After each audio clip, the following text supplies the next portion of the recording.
ছাগলকাণ্ডে আলোচিত জাতীয় রাজস্ব বোর্ডের সাবেক সদস্য মতিউর রহমানের স্ত্রী নরসিংদীর রায়পুরা উপজেলা পরিষদ চেয়ারম্যান লাইলা কানিজ লাকির খোঁজ মিলেছে।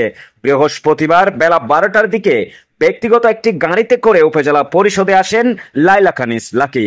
পরে তিনি আসন্ন এসএসসি ও সমমান পরীক্ষা উপলক্ষে এক প্রস্তুতিমূলক সভায় যোগ দেন। সভায় সভাপতিত্ব করেন উপজেলা নির্বাহী কর্মকর্তা মোহাম্মদ ইকবাল হাসান। এ সময় উপজেলা সহকারী কমিশনার ও বিভিন্ন স্কুল ও কলেজের প্রধানরা উপস্থিত ছিলেন। জানা যায়, সামাজিক যোগাযোগ মাধ্যম ফেসবুকে ছাগলকাণ্ডে ভাইরাল হওয়ার পর তার বিরুদ্ধে অবৈধ সম্পদ অর্জনের অভিযোগ উঠলে অনেকটাই আত্মগোপনে ছিলেন লাইলা কানিজ লাকি।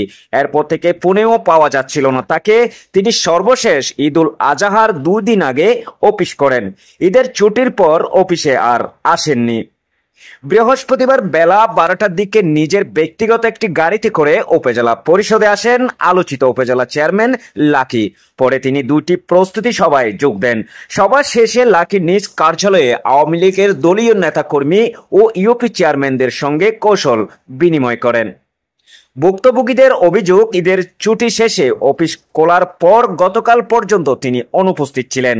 ওই সময় অনেক ভুক্তভোগী উপজেলা পরিষদে এসে তাকে না পেয়ে ফিরে গেছেন। এতে সেবা বঞ্চিত হয়েছেন অনেকেই।